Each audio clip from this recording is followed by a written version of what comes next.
psychologist Neera Patel. Thank you, Urvashi, for having me. Okay, સમજી ગયા madam psychologist છે. Being a parent, first you need to resolve your own issues and then plan a baby or have a child. Because if you are not properly thinking about your emotion, પછી એ બધું આરોપણ તમારા આગળના જનરેશનને તમે pass કરશો. Already જનરેશનમાં pass થઈ ગયું છે madam. હવે એ સમજવાનું છે કે નવી જનરેશનના છોકરાઓ આને કેવી રીતે સ્ટોપ કરશે અને આગળ ફોરવર્ડ ના કરે. એવું નથી આપણે ગુજરાતી ભાષામાં કહીએ કે ભાઈ પૈસો પૈસાને ખેંચે, તો એવું કેમ હોય? કેમ હોય? દરેકનો પૈસો પૈસાને ખેંચે એવું ના.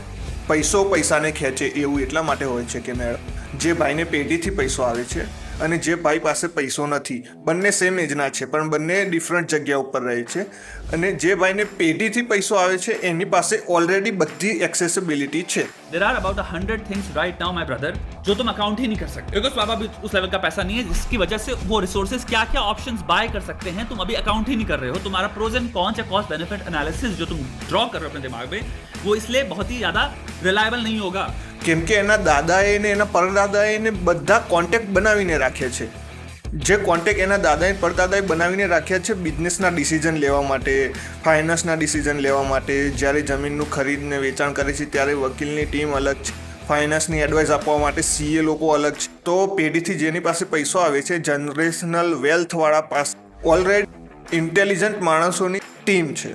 पैसा एक बहुत भयंकर लेवल में ताकत प्रदान कर. બીજી બાજુ એની સેમ એજનો માણસ એ ગરીબ છે, તો એને પહેલાં તો કેપિટલ ગેઇન કરવું પડશે. જ્યારે એ કેપિટલ ગેઇન કરશે અને અમીર બનશે ને ટીમ બનાવશે, આ કરશે તે કરશે, તે બંનેના વચ્ચે એક વસ્તુ કોમન છે જે છે ટાઈમ. જનરેશનલ વેલ્થવાળા પાસે પણ સેમ ટાઈમ છે, ગરીબ ભાઈ પાસે પણ સેમ ટાઈમ છે. પણ ગરીબ ભાઈ જ્યાં સુધી આ જનરેશનલ વેલ્થવાળો છે એના પાસે પહોંચશે ત્યાં સુધી આ જે જનરેશનલ વેલ્થવાળો હતો એ ખરબોમાં જતો રહેશે. એક્ઝામ્પલ તરીકે જેની પાસે પેઢીથી પૈસો આવે છે એ પૈસાને ક્યાંક ઇન્વેસ્ટ કરે છે કે ચલો ભાઈ મારી પાસે 10 કરોડ રૂપિયા પડ્યા છે તો મારે 10 લાખની યા 50 લાખની એક જમીન લેવી છે. તો મેં જમીનમાં પૈસા નાખી દીધા અને પૈસા ડૂબી જાય તો કોઈ ટેન્શન નથી ભાઈને. એ ભાઈ પૈસા ખોવાનો એ ડર જ એની માઇન્ડમાં નથી, કેમ કે પહેલેથી જ કરોડોમાં રમેલો છે ભાઈ. અને એની પાસે ટીમ છે. એનો પૈસો ડૂબશે એના પહેલાં એને એડવાઇસ આપવાવાળા લોકો ઘણા છે અને એને બહાર નીકાળવાવાળા, કેમ કે એનું એન્વાયરમેન્ટ જ બિઝનેસ બેકગ્રાઉન્ડ છે. અને સેમ સામે બીજો ભાઈ છે, એને દબાઈને પૈસા કમાયા, 1 કરોડ કે જે હોય એ કમાયા ભાઈ. એની હજી ટીમ બનાવવાની બાકી છે, હજી સ્ટ્રોંગ નેટવર્ક નથી અને એ ભાઈ ઇન્વેસ્ટ કરે છે. તો આ ભાઈનું સર્વાઈવલ ડિપેન્ડ છે એ ઇન્વેસ્ટમેન્ટ ઉપર કે અહીંયા પૈસો ડૂબી ગયો તો મરી ગયો. हम पैदा ही स्कैर्सिटी ऑफ डेप्रिवेशन में हुए. भैया मम्मी थोड़ा सा ये सोचा था कर ले बेटा, महीने का बजट पूरा हो गया, तुम्हारे स्कूल में इधर चला गया, उधर पैसा चला गया, उधर पैसा चला गया, हमारे पास बिल्कुल पैसा नहीं है, ये करने का पैसा नहीं है, उस करने का पैसा नहीं है, तुम कपड़े देख रहे हो, तुमने जिंदगी में सीखा क्या है? ना मिलना चीज़ें. બંનેમાં ફરક છે મેડમ. અને જનરેશનલ વેલ્થવાળાને પૈસો ડૂબી ગયો તોય એને બીજી 10 જગ્યાએ પૈસા નાખેલા છે જેનાથી એને ફરક જ નહીં પડે કે આ પૈસા ગયા ચલો કાંઈ વાંધો નથી, અને ત્યાંથી પૈસા પાકે છે, બીજા પૈસા બને છે, તે ટ્રિપલ પૈસાવાળો થતો જશે. पैसा खरीदता है कंफर्ट एंड एक्सपीडियंसी. चीजें फटाफट होंगी और मोस्ट कंफर्टेबल मैनर में होंगी.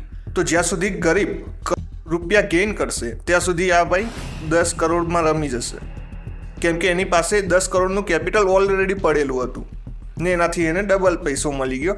અને આ બેના વચ્ચે શું હતું, આપણે કોન્સેપ્ટ ઇન્ટ્રોડ્યુસ કર્યો તો ટાઈમ. બંને સેમ એજના છે પણ જેની પાસે પેઢીથી પૈસો આવતો હતો એ ગેમ આખી અલગ રમી ગયો. હા, અમુક ભાઈ હોય છે ભાઈ જે પેઢીથી એ પૈસા આવતા હોય તો ડૂબાડી દે, બહુ ઓછા કેસ એવા. ને ગરીબમાં એ બહુ ઓછા એવા હોય છે જે આખી ગેમ પલટી નાખે છે પોતાની બુદ્ધિ ને ઇન્ટેલિજન્સ ને એની સાથે. અને હા, દેશમાં કોઈ પોલિસી બદલાય છે, કોઈ પોલિટિકલ પાર્ટી, કોઈ ડિસિઝન ગરીબના ફેવરમાં આવી ગયું અને 3 કરોડપતિ થઈ ગયો તો એ રસ્તો આખો અલગ છે. તો એ એન્વાયરમેન્ટલ ઇફેક્ટ કહેવાય. તો હા, દેશની પોલિસીસ પણ ઇફેક્ટ કરે છે ડિસિઝનને. જેમાં ઘણા બિઝનેસ ઓલરેડી ચાલતા હોય ને પોલિસી ચેન્જ થાય તો એ બિઝનેસ ડૂબી જાય. સેમ વસ્તુ. ઠીક છે, તો આ વસ્તુ છે ભાઈ. તો આજે વચ્ચે ટાઈમનો કોન્સેપ્ટ ઇન્ટ્રોડ્યુસ કર્યો આપણે, જનરેશનલ વેલ્થવાળાના વચ્ચે અને ગરીબના વચ્ચે, કે ગરીબને હજી ટીમને બીમને બનાવવું પડશે, એમાં એને જેટલો સમય જશે ત્યાં સુધી ઓલા ભાઈ ટ્રિપલ પૈસા કમાઈ લેશે જનરેશનલ વેલ્થવાળા, કેમ કે એમની પાસે 10 જગ્યાએ પૈસા ઇન્વેસ્ટ કરેલા હશે. અને આ જે બંનેના વચ્ચે જે ટાઈમનો કોન્સેપ્ટ હતો એ ટાઈમના કોન્સેપ્ટને ઇનડાયરેક્ટલી આપણા ભાઈઓ શું કહે છે કે પૈસાએ પૈસાને જલ્દી ખેંચી લીધો.